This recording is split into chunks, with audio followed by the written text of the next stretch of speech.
Sometimes businesses can be their own worst enemy. Especially when it comes to SEO. People often create bad habits that become difficult to kick. I've worked with hundreds of businesses and agencies on marketing and SEO campaigns. This experience has taught me what works, and what doesn't, frequently the hard way.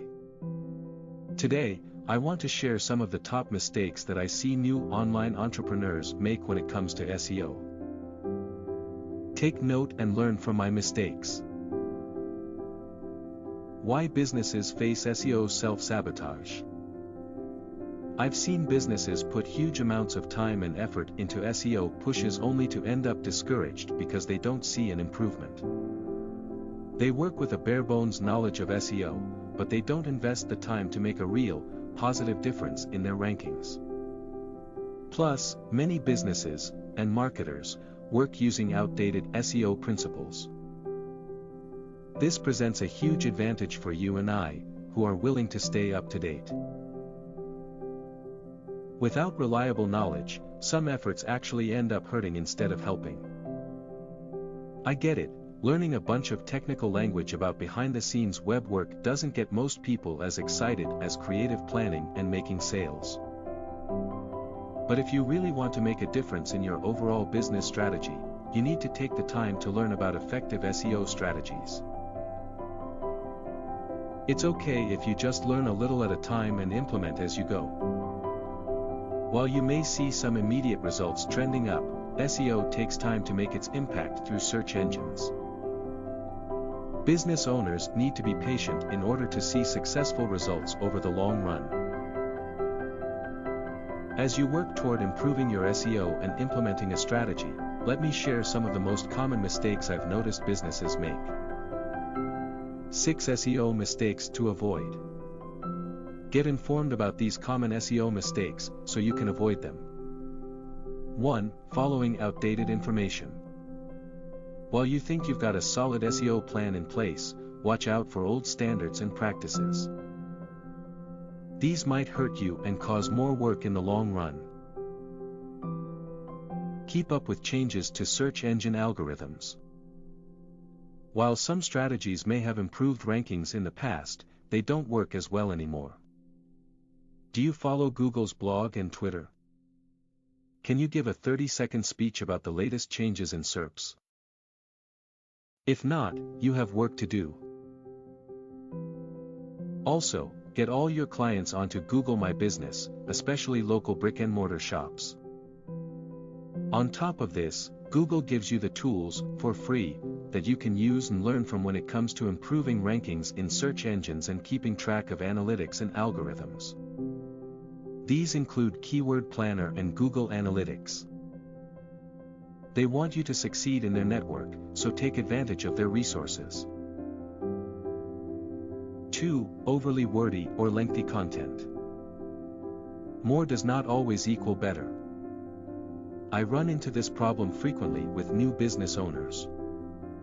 You don't need longer content just to fill up web pages, you need quality content. Think about filling your pages over time with valuable information that helps users. Duplicating keywords won't work for you either. In fact, it will more than likely hurt you when your pages start competing on SERPs, search engine results pages. Drop those keywords strategically throughout your site instead of trying to stack them, and you'll get much better results. 3. Inaccurate or vague descriptions. On the other hand, some businesses don't include enough content on their website. Don't miss out on potential customers because of a lack of information available for search engines to pick up. If you don't include any kind of copy or content, search engines won't have a way to draw on keywords. Descriptions should match product features. You also have to distinguish related products and services from your own, especially if you don't offer all of them. This comes up frequently when dealing with parts or products versus services. Businesses can unintentionally mislead and end up missing customer searches because of inaccurate word choices. I suggest having a homepage, a products/services page, directions and contact info, and a blog to start. Make sure the information on all of them is current and useful to the reader. 4. Not keeping track of changes. Unfortunately, SEO autopilot doesn't exist. You need to know how the SEO changes you make affect your rankings, conversions, and engagement. You've got to make sure your website stays up to date and keep tweaking your SEO. It will take several months to see the extent of your results.